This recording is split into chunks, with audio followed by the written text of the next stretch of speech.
often hear as women that men want to please women, and that even sometimes they want to be like our heroes, right? But what would you say to the women out there who hear that and they haven't necessarily experienced men in that way? That's usually one of the reasons why we have this bias towards pessimism, is because we didn't experience it when we were children. Mm-hmm. If you didn't have a mother who was adoring your father and a father who was kind and loving you, it's hard to trust men.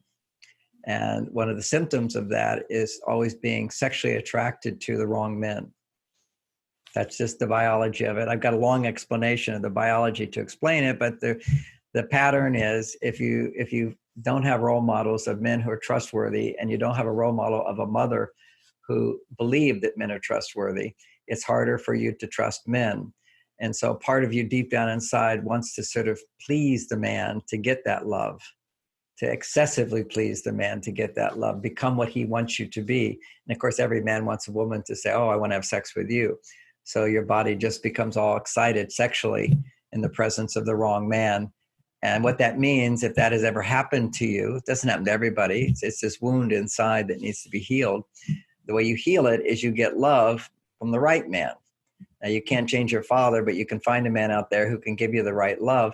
But that man will always be a man who doesn't turn you on sexually.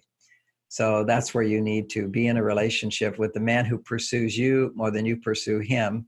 That way it doesn't activate this childlike part of you that will give the man what he wants and instead look for how to get what you want.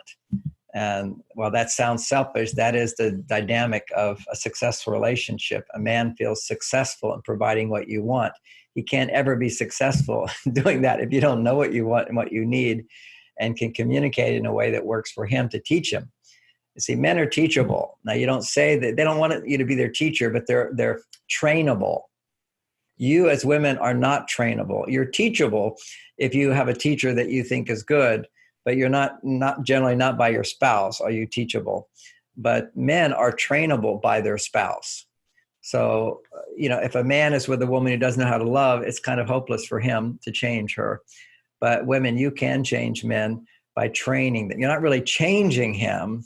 You're controlling him without control. You're training him, just like you would do a dog, basically. You ask for things, small requests, sit, and he gets a big reward. He learns to sit in your presence. It's a journey. Now, let's say he's already trained. That means he had a dad who provided for his mother and was very successful at that. Those guys are rare. And because in the father's generation, the skills that men had then were the skills who made money to please a woman. Okay, so that's all you had to do. My dad made money, not a whole lot, but he was more successful than most around the neighborhood. So that was a prize. My mother had 7 children. She was busy raising children most of her life. And he provided for her. And that's all she needed from him. And then he felt love from her, you see, and they had sex and she loved him. And that was because he provided something. Women have to be in a situation where someone is providing for them something of value to them. Then their estrogen levels go up. And as estrogen goes up, you can fall in love. As estrogen goes up, you can feel a healthy kind of love. There's unhealthy love and there's healthy love. There is. Unhealthy love is, I must have him. I'll do whatever he wants to get him. That's not healthy love. Healthy love is he loves me and I'm so lucky to find him and it's so great he found me even. And what a wonderful relationship this is because he listens to me. He cares about me. He's kind and gentle. He has a good job. He works hard. He'll do things that he doesn't even like to do for me. He does all these sacrifices with a smile. It's amazing. He carries heavy things. He does dirty jobs outside and doesn't complain. He doesn't whine. Find a guy like that. Well, you're not going to, generally speaking, unless you train him. And you train him by appreciating. It's like any training. You ask what you want and you get a reward. They'll do more of that. And when you train a dog, if you yell at the dog, you'll get less. That's old-fashioned training. If you say to a dog, men are not just dogs, of course, but these are, I have to say our relationship got better after Bonnie learned dog training school. The teacher taught us that if dog is jumping up on you, how to train them to not jump up on you is to not say bad dog. My wife used to say bad dog, dog just kept doing it. Certainly don't hit the dog. Then you kill the dog. I mean, if you hit the dog, they might learn a lesson, but you suppress who they are. Their aliveness goes away. You can see traumatized dogs and there's no spark. You know, my dogs are jumping up and down at 15 years old like little puppies. They stay alive. So, because they're not punished.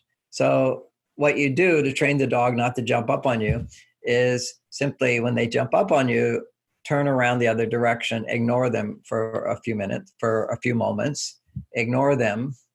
And if they keep jumping up on you, then gently, slowly walk away.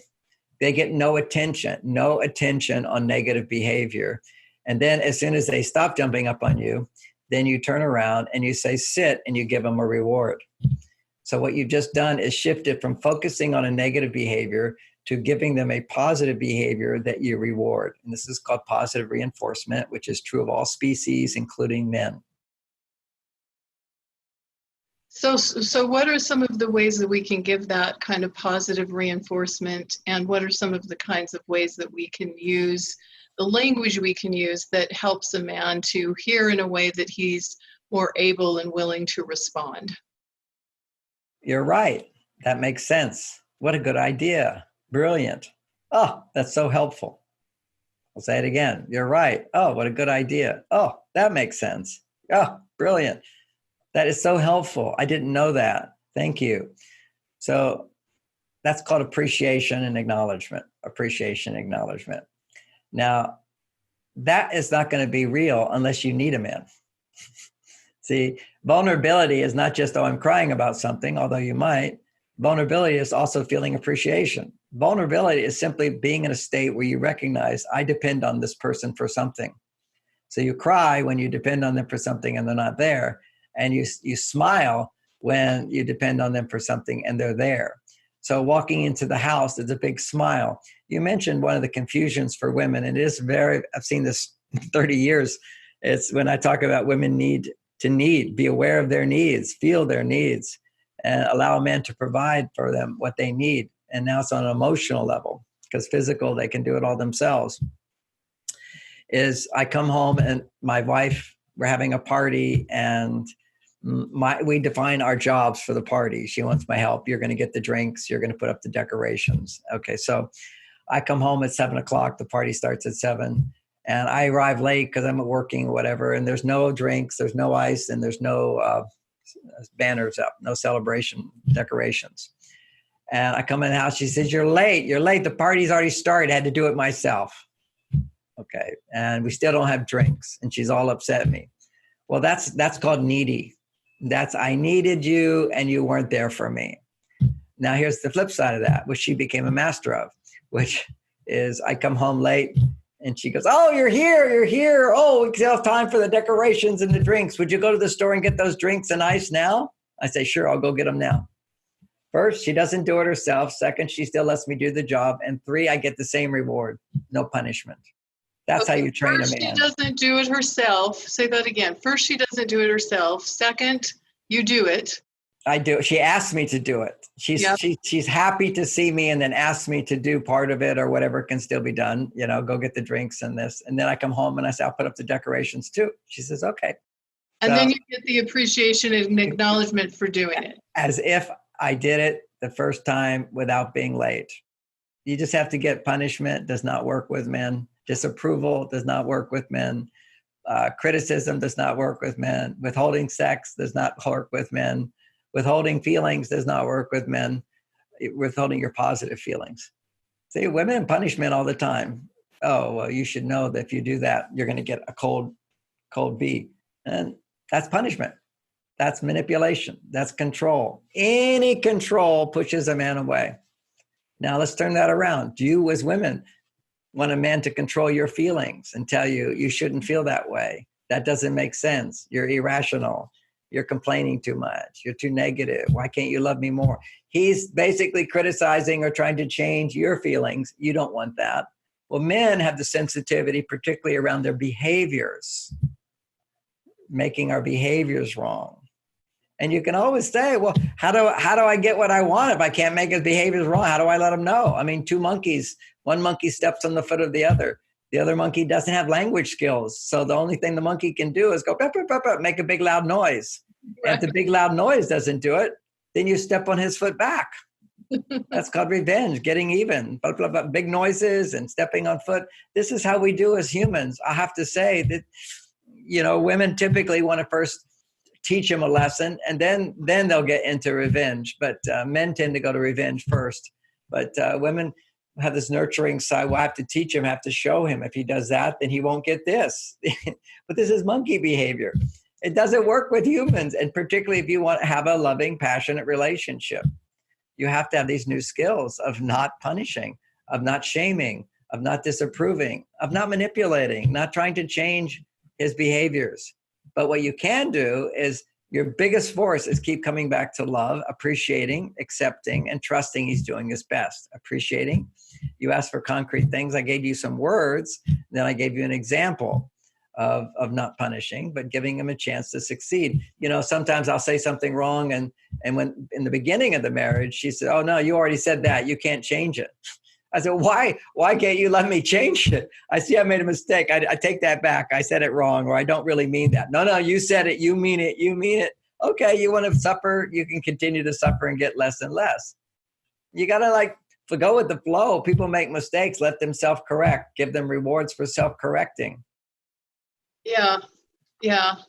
And it's sometimes like, would you rather be right, or would you rather have love, or would you rather feel good in a relationship, right? It's true, but there's a lot more to that, because there's this whole thing about control. We're trying to change our partners. I'm basically clear. There's no doubt everybody wants more. There's nothing wrong with wanting more, which means your partner's going to change. But it's not your job to change them. Your job is to communicate successfully what you want more of at the right time in the right way. Mm-hmm. And have plenty of reward for him. And what is that reward? It's your appreciation. It's your overlooking his mistakes. It's your giving him a chance to learn again by trusting he's going to do his best, and eventually you'll get more. Yeah. Anytime you don't trust a man, you're punching him in the stomach. And how many times do you not even ask a man to do something for you because you're afraid he won't do it? That means you're not trusting him. Right. It's a self-fulfilling prophecy. If you don't trust a man, men just back off. It's the most refreshing thing for someone to need you. You can't need someone, by the way, if you don't trust them. You see, if I need your love and I don't trust you'll give it, I'll stop needing it. That's just human nature. Well, I can't get it from you. I'll need it from someone else. Or I just don't need it. That's another denial thing we do, is we deny our needs. It's the old Aesop's fable. The old Aesop's fable is the fox who wants the grapes and runs to get the grapes, excited to get the grapes, imagines eating the grapes, and then there's a big fence and he can't jump over it. So he says, "Oh, I don't want those grapes anyway. They're probably sour." Sour grapes. That's the old story. Sour grapes. Sour grapes. Yeah. We just say, "Oh, I don't want it. I don't care about it." And men do it too. We get rejected by our wives with, "I don't care. I don't love her." Men go into "I don't care." Women go, "Then I don't need him. Can't trust him." Men go into, "Well, I don't care. No matter what I do, it doesn't make her happy. Why bother?" And this is not who we are. This is who we become when our heart is not open. And that's just because we don't get the love and support everyone we need. Men just need a different kind of love. Women need a different kind of love, more caring, more understanding, and more respect.